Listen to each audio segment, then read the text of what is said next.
नमस्कार, मैं हूँ राज सक्सेना और आज एक बार फिर से मैं आपका स्वागत करता हूँ।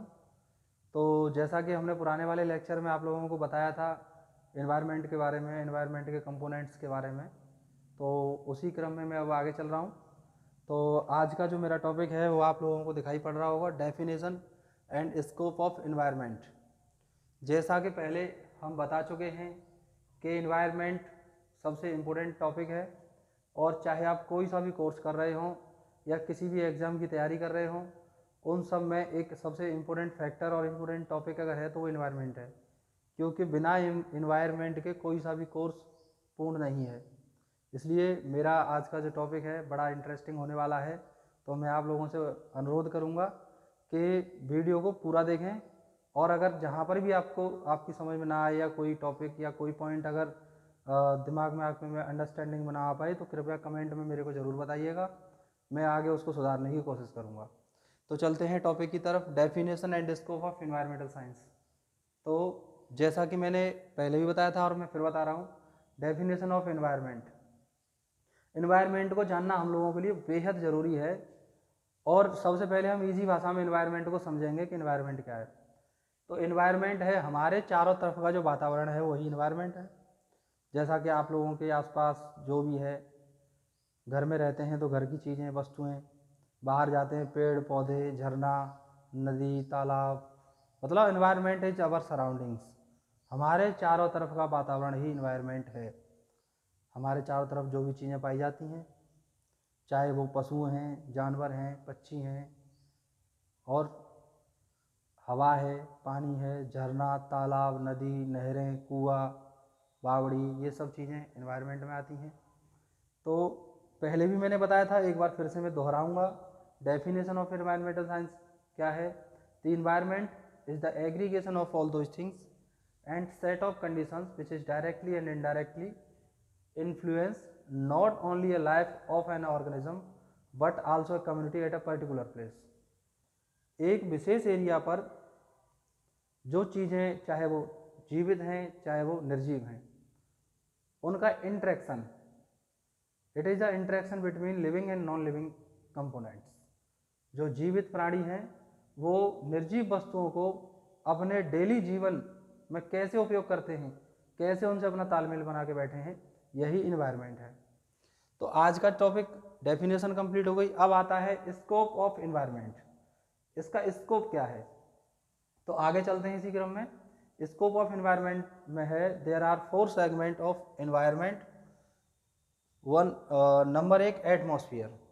मतलब जैसा कि मैंने बताया, इसमें 4 सेगमेंट होते हैं स्कोप ऑफ इन्वायरमेंट में। सबसे पहला जो है वो है एटमॉस्फेयर। एटमॉस्फेयर जैसा कि आप सभी लोग जानते हैं, एटमॉस्फेयर में हम लोग रहते हैं और एटमॉस्फेयर इज द एक गैसेज का एक ब्लैंकेट है जिसे पृथ्वी ने ओढ़ रखा है।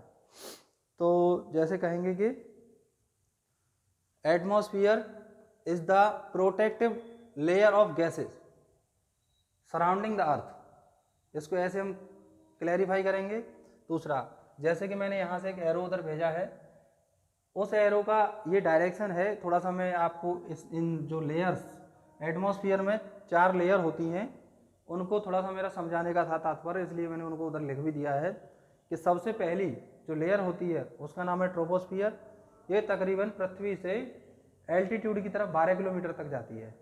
इसके बाद आती है स्ट्रेटोस्फियर। स्ट्रेटोस्फियर ट्रोपोस्फियर से जस्ट ऊपर वाली लेयर है, जिसमें ओजोन लेयर भी होती है, जो कि सूर्य की तरफ से आने वाली अल्ट्रावायोलेट और हार्मफुल जो किरण हैं, रेजेज हैं, उनको रोकती है। क्योंकि अगर वो किरणें पृथ्वी पर आ जाएंगी तो वो नुकसान पैदा करेंगी, जीव जंतुओं को प्रभावित करेंगी। इसलिए जो हमारे लिए सबसे ज़्यादा इम्पोर्टेंट लेयर है, ओजोन लेयर, वो हमारी स्ट्रेटोस्फियर में पाई जाती है। तीसरी है मीजोस्फियर। मीजोस्फियर स्ट्रेटोस्फियर से ऊपर जाती है और 92 किलोमीटर तक ऊपर पहुंचती है। उसके बाद थर्मोस्फियर है। थर्मोस्फियर सबसे ऊपर जाती है। अभी हम लोग एक लेयर नहीं लिखी है, उसका नाम है एक्सोस्फियर। एक्सोस्फियर मतलब सबसे ऊपरी, अपर, जिसे हम वो कहते हैं अंतरिक्ष। अब आते हैं हम हाइड्रोस्फियर। हाइड्रोस्फियर जैसा कि यहाँ पे लिखा है हाइड्रो, हाइड्रो का मतलब समझते हैं आप लोग, और नहीं समझते हैं तो हाइड्रो का मतलब होता है वाटर।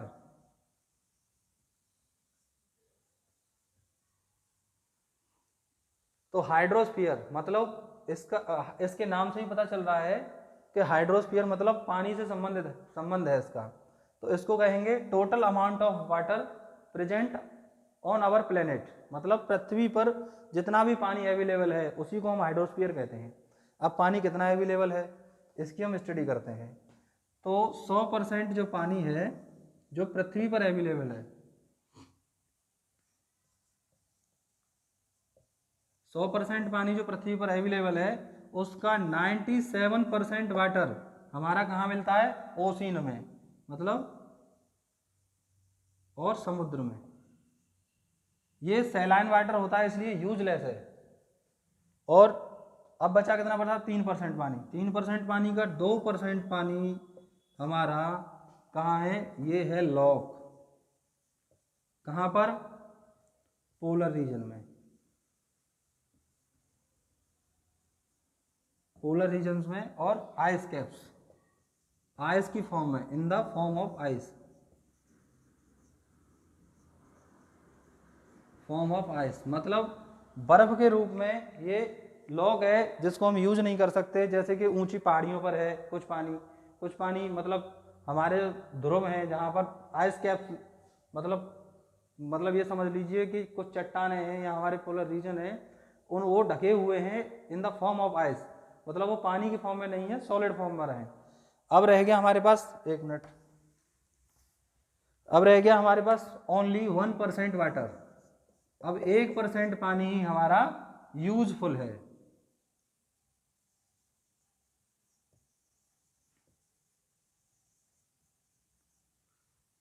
1% पानी ही हमारे लिए यूजफुल है, जो कहाँ पाया जाता है, जो सबसे ज़्यादा पाया जाता है ग्राउंड वाटर, जो ज़मीन के अंदर से हम निकालते हैं, और रिवर्स के अंदर पाया जाता है, पॉन्ड्स के अंदर पाया जाता है, लेक्स के अंदर पाया जाता है, और भी छोटे मोटे जलाशय उनके अंदर पाया जाता है, नहरों के अंदर पाया जाता है जिससे हम इरिगेशन करते हैं, सिंचाई करते हैं, और पशुओं के लिए पानी वानी पिलाते हैं, तो वो पानी 1% है। इसलिए हम लोग वाटर कंजर्वेशन पर बहुत ज़्यादा ध्यान दे रहे हैं कि रेन वाटर हार्वेस्टिंग करते हैं। तो इसीलिए ध्यान देते हैं कि ये पानी अब लगा एक चीज़, और मैं यहाँ पर आप लोगों को थोड़ा सा आपका ध्यान लेकर जाऊँगा कि 1% पानी ये टोटल ड्रिंकिंग वाटर नहीं है। हम लोगों को ड्रिंकिंग वाटर की तरफ ध्यान देना है, क्योंकि 1% पानी हमारा कहाँ पर है, नदियों में है, तालाब में है, और नहरों में है, जो हमारे लिए ड्रिंकिंग वाटर नहीं है। आज हमने इतना पॉल्यूशन क्रिएट कर दिया है कि उसको हम पी नहीं सकते। सिर्फ ग्राउंड वाटर, और ग्राउंड वाटर भी वहाँ पर जहाँ पर अभी रूरल एरिया है वहाँ पर ग्राउंड वाटर है। तो ग्राउंड वाटर, इसलिए हमें रेन वाटर हार्वेस्टिंग की बहुत ज़्यादा ज़रूरत है।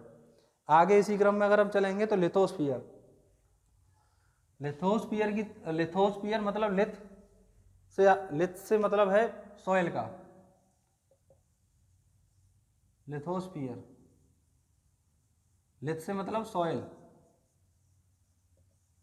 मतलब हम यहाँ से समझ लेंगे कि सॉइल की स्टडी है लिथोस्फीयर, और इसको क्या कहेंगे, it is the outer solid shell of the earth, मतलब पृथ्वी पर जो सॉलिड हिस्सा है, मतलब मिट्टी जो सॉइल है उसी को हम लिथोस्फीयर कहते हैं।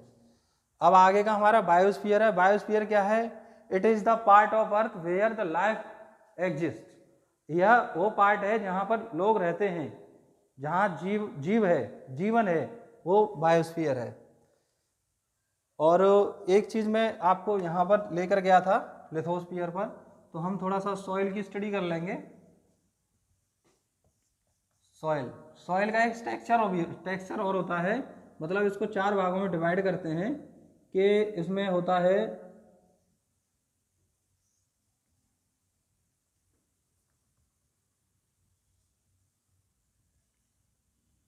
सॉइल एयर होता है 25%,